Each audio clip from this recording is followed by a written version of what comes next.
Oh my God, we're not in the truck right now. How is this possible? How is this possible that we're filming a video not in the truck? I don't know. I feel like a stranger.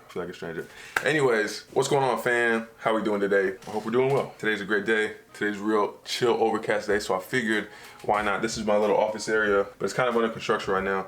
So that's why I haven't been filming in here, but nonetheless, we're gonna get into the video. Again, thank you for stopping by. If you're a current subscriber and current supporter, thank you for coming back to the channel time and time again and supporting your boy. If this is your first time here, thank you still for checking out and supporting the channel, checking the video out, checking this book review out. But nonetheless, this is Reading Between the Lines. I am your host, Brandon, and this is a channel where we talk about books and things of that nature. Today, we're gonna be doing a book review. You read it in the title. It's a book called The Silent Patient by Michaelides.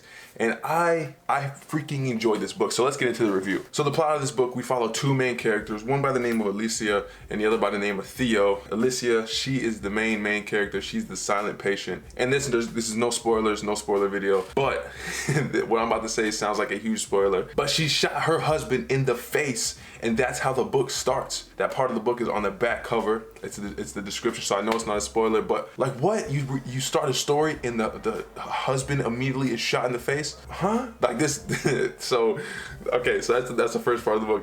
That's Alicia, and that's how she becomes a silent patient, by blowing her husband's face off. And then you have this guy, Theo. He's a psychotherapist, and he is for some reason obsessed in helping Alicia. He wants her to talk again. He wants to figure out, he wants to get to the bottom of the situation. And that's about all I can tell you. If I say anything else, the story's gonna be spoiled. So let's get on with the video. Now, why did I read this book, or why did I get this book? Side note, I listened to this book on Audible, as I'm mostly gonna be doing, just because I figure out that I can take in the story and reiterate the story better when it's kind of told to me like someone's talking to me. But anyways, I was going through Audible, and I saw the cover of the book, and I was like, okay, this looks kind of weird. And I read the description, saw that this lady blew her husband's face off, and I was like, this has the potential to be a crazy story.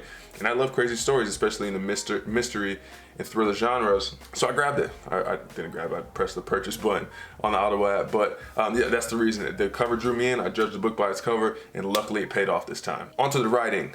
What was my opinion on the writing in the book? I thought the writing was spot on, almost spot on. Everything that he wrote in the story, the way he wrote it, the detail he went into, the length of time he spent in certain events, I think was literally just spot on. Like, I can't really, thinking, you know, back on the story, I can't picture a time. Maybe in the beginning it was a little slow, but for the most part, the story kept up. The story had momentum, and the story kept building and building and building.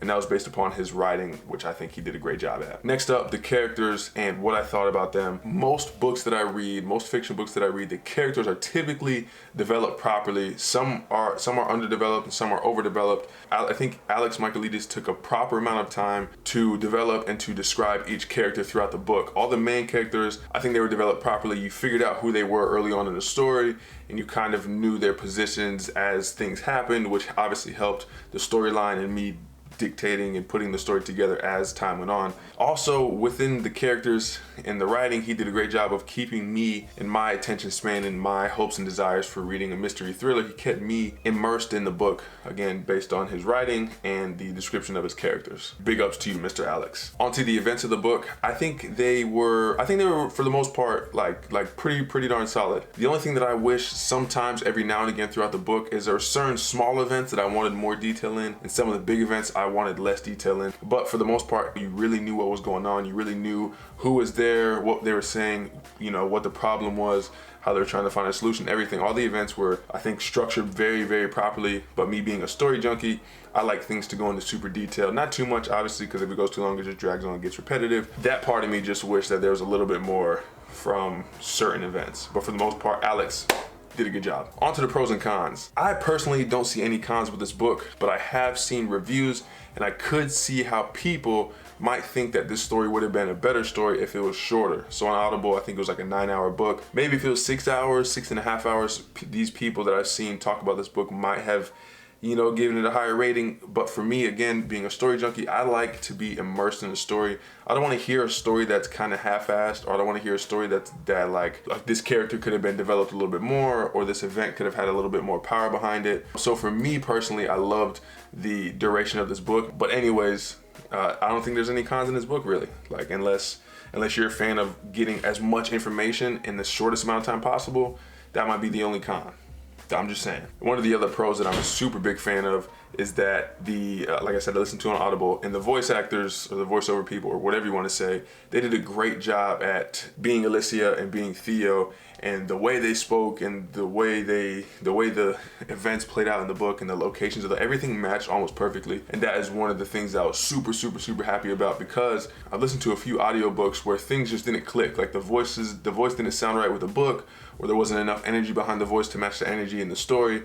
So again, one of the big pros that I'm really proud of, especially since I'm a massive fan of books on Audible or just the audio version in general, is that the voice actors did a fantastic job. And the other thing, I guess, it may be a pro, maybe, I don't know, just a random thought, but I think this book would be a great, obviously it was written and it was developed for pages and for readers, but I will say that I think this book would be a fantastic horror film, like one of those horror films that last for like 2.5 or 3 hours, where you're sitting on the edge of your seat and you're like, oh my god, this is scary. I think this movie, if it got put in the right director and the producer and the producing team or whatever, if it got put in the right hands, this movie would kill. Like, this movie would be a great movie. And I rated it on Goodreads as well. You can check out my Goodreads link.